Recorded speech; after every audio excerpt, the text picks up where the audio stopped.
The 5K Snipeathon is a public trading journey where I'm going to grow $5,000 of my own money to $10,000 trading currency in the foreign exchange market. This is a completely public and transparent trading journey where I give daily and weekly updates of the progress. If you want to follow and stay up to date on this trading journey, make sure you hit like, subscribe, turn the notifications on, and look in the comments to join the Snipers Anonymous broadcast where I update the chat daily on the progress of the account.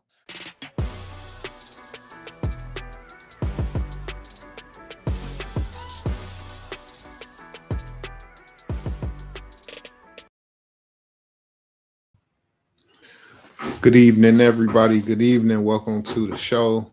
What's going on, Joe? Welcome. Um, I'm not feeling too good tonight, but I'm here. Just probably gonna be a quick show, a quick one tonight.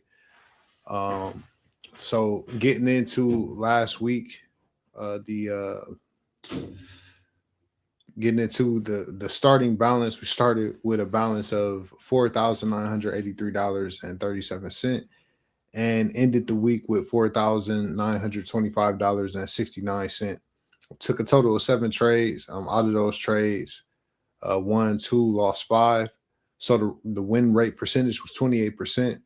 At the time that I made this, it was we had one open trade running. It was a buy limit that had got hit, and the open profit was $8. That ended up going to take profit, and the net profit loss at this point in time is negative $74.31, and the net loss percentage is 1.48%. The notes for this week is stop counter trend trading, and I'll get into that when we get onto the charts. And this week's focus for the upcoming trading week is just to renew the trading psychology, to renew a part of the trading psychology. So shalom. Thank you, John. I appreciate it, man. So let me pull up the first let's get into the news. I'll go over the forecast of the news really quick, and then we'll get into EU.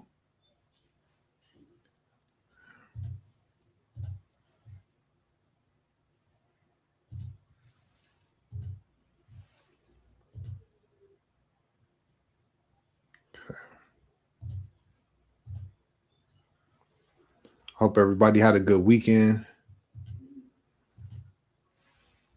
All right, so what do we have for the upcoming week?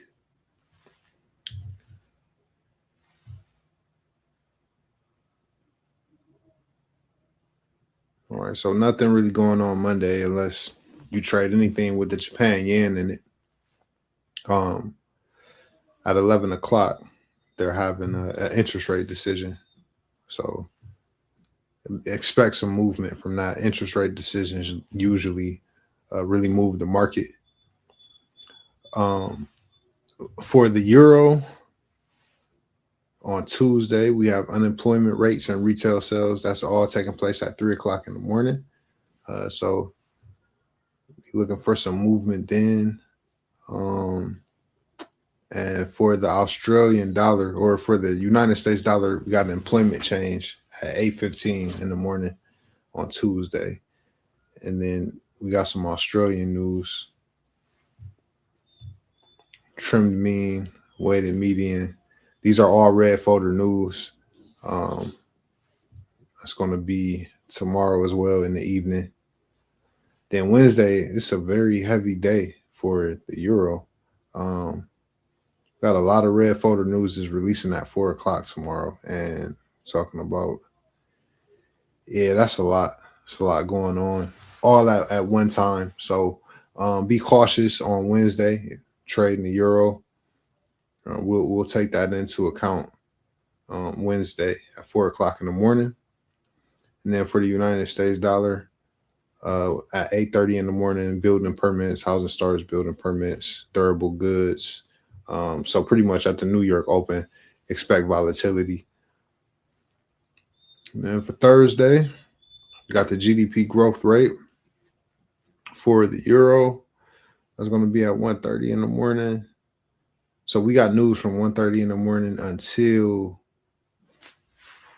5 o'clock in the morning. So from 1 until 5 in the morning on the euro on Thursday, um, is going to be a lot going on.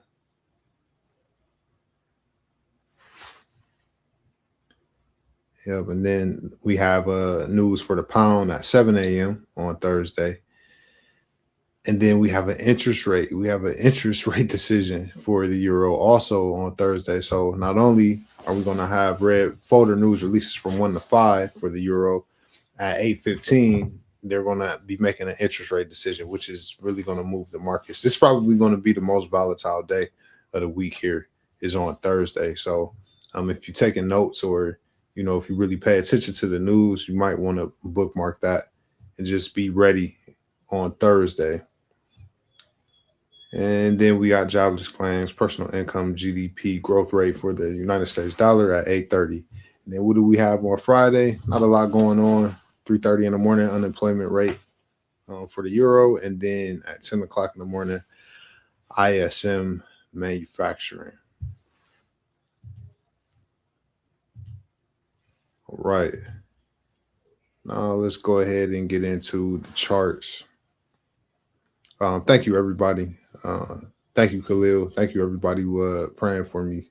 Definitely keep me lifted up in prayers to feel better, physically, mentally, spiritually, everything. Mental warfare or spiritual warfare, mental warfare as well is real. It's a real thing. But more than anything, spiritual warfare, I feel like it's really at an all-time high right now. So definitely keep me lifted up in prayers, y'all. So psychology. So this is what I wanted to talk to y'all about last week. Something that I discerned about what was going on with my trading. So we know last week on last week's update, I called out the sale. Like I called it out. I believe we were, let's see, Friday, Sunday. Let me see where we were last Monday. So Monday we were here, right? The week before this move had happened, I told you guys I'm like I feel really good about sales this week, and I analyzed the chart and I called sales. Like I called a bearish week, right? How is it I can pretty much have my bias, my directional bias for the week? I'm bearish, but I'm buying on the way down. A majority of my trades last week were buys. And it wasn't until the end of the week that I actually kind of just I had to reflect, what's going on? And I asked myself, why am I buying in a bearish? Why, when I knew it was selling, why am I going for buys? And just in reflecting, it's a psychology issue. Now, some people might say, no, it's your trading strategy, but it's psychology. And I'm gonna get into why some people might think it's a trading strategy. So what I was doing is something called counter trend trading, which counter trend trading is something that I used to do a lot, and I'm still doing it, but I'm counter trend trading, looking for the move, the big move, which is where I was making my psychological mistake. The psychology is being impatient, right? If I know that the market is selling, but I'm looking for buys and I'm trying to buy up to these sell zones, right?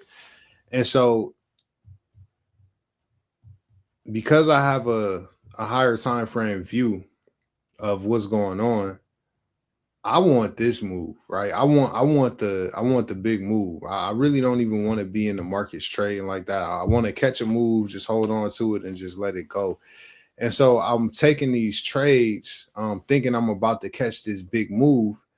And for the psychology side of things, that correlates directly with one, being impatient, and two, being greedy.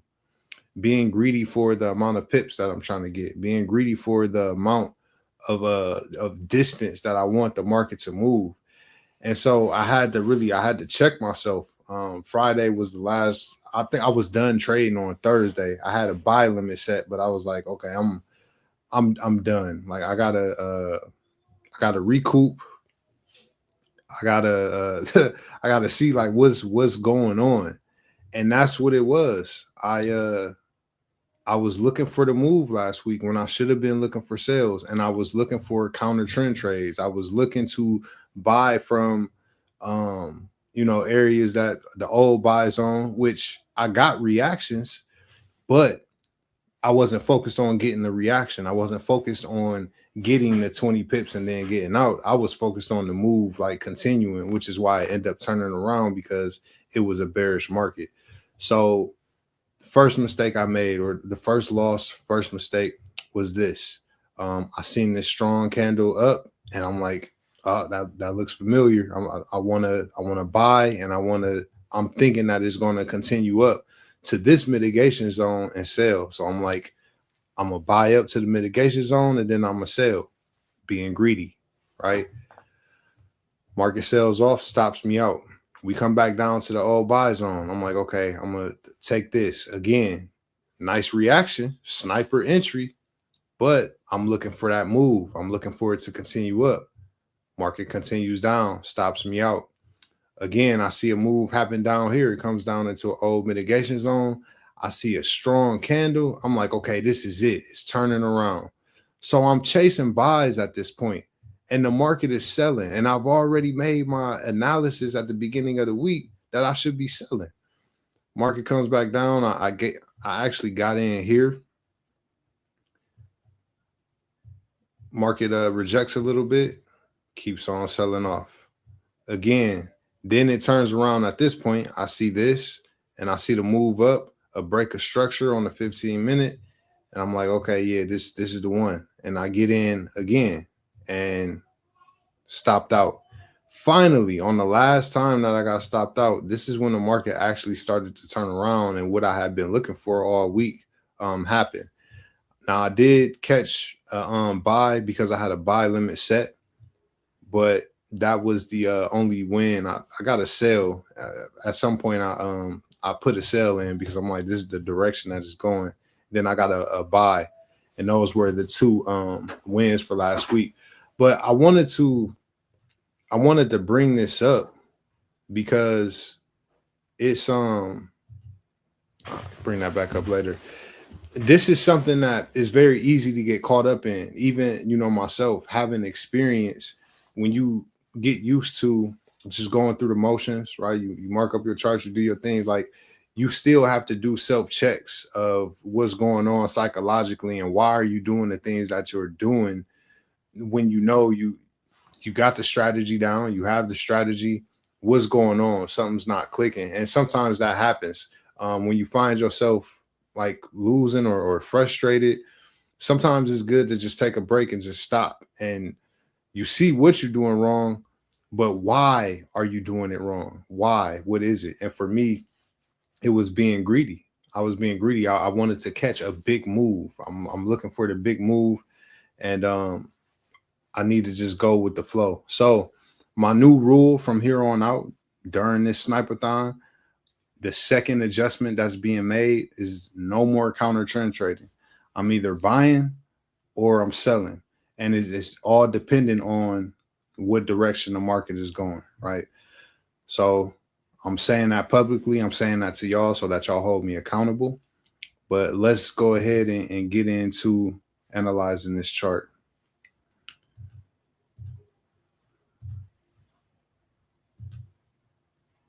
Okay, so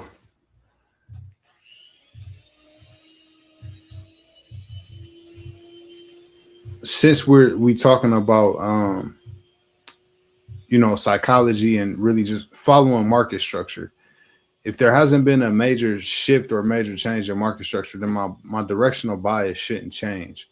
So last week I decided to go bearish, and let me get rid of these. No need to look at these anymore.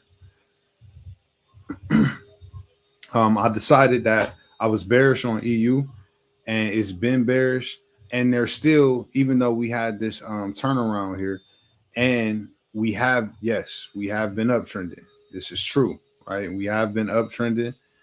It's in an uptrend, but as far as where we are here, this is downtrending, and so I'm still bearish. I will change my directional bias if we break above this mitigation zone. Why? Because of market structure. High, low, lower high, lower low, lower high, lower low, lower high. So we have not broken any major structure. It looks like it's forming inverted head and shoulders. It is possible, but overall, I'm still bearish, and I still feel like this is going to go lower.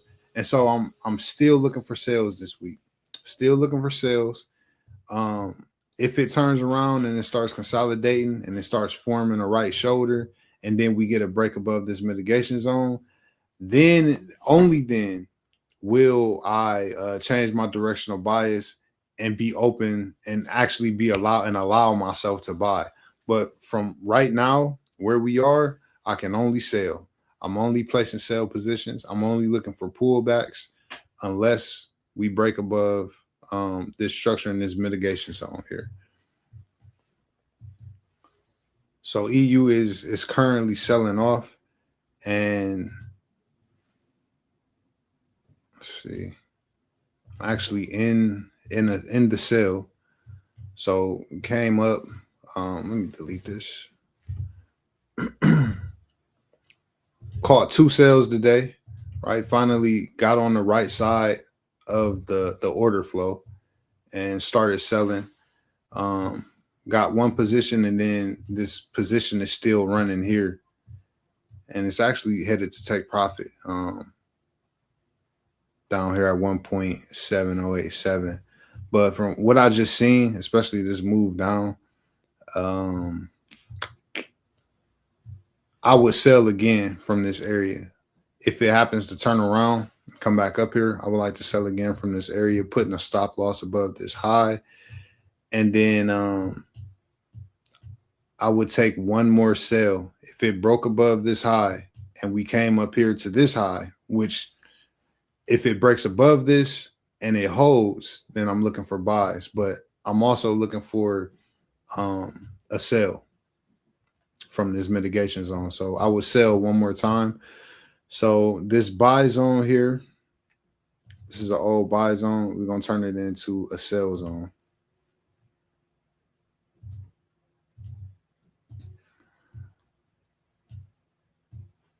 Our sell limit is set here.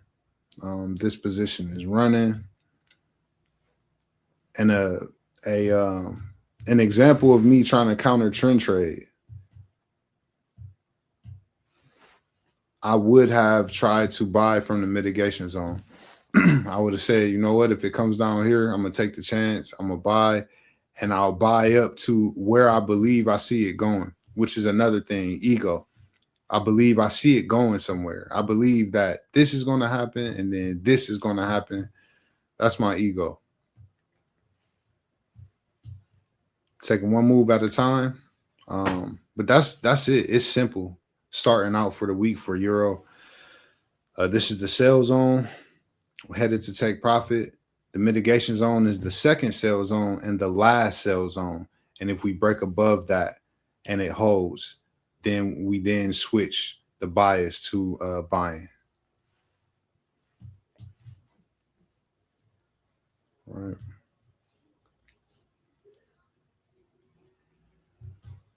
Yeah, but that's it. Like I said, I wasn't gonna hold y'all. Tonight wasn't gonna be a long show. I'm sitting up here actually sweating right now. I think might have a fever coming on. But yeah, for trading psychology, I also wanted to recommend something for y'all. Trading in the zone. This is something that I highly recommend. At no matter what level you are, and even if you've listened to trading in the zone before, I recommend that you listen to it again. It is very important that as you're in the process of trading, as you're doing this, that you have positive and useful information going into your head concerning trading, especially the psychology side of it, because trading, it really is 90% psychology. As y'all can see, learning the strategy is not a hard thing. Anybody can learn the strategy. Anybody can learn market structure. That really is the easy part. It's really the psychological and emotional side of it. And this is definitely a recommended read or recommended listen because they also have it on Audible. But this really helped me out a lot, and I'm actually about to put it back in the rotation because it's probably some things that I could take away or some things that I need to be reminded of. But that trading psychology can be the difference, can be it's a game changer. It's the difference between you becoming a better trader or staying where you are or being good and then your performance declining all of because of psychological issues. Another thing that plays into psychology is what's going on in your life, which is why I recommend, if you're going through something, if you had a death in the family, anything, anything going on that where you're not in your normal mental space, I don't recommend that you be trading because you're not going to perform the same. You're not going to make the same decisions because your emotions aren't fully you aren't fully in control of your emotions, or your emotions are just not in a stable state, which is not good because you need to be at 100%, really, as as good as you can mentally and emotionally when it comes to trading.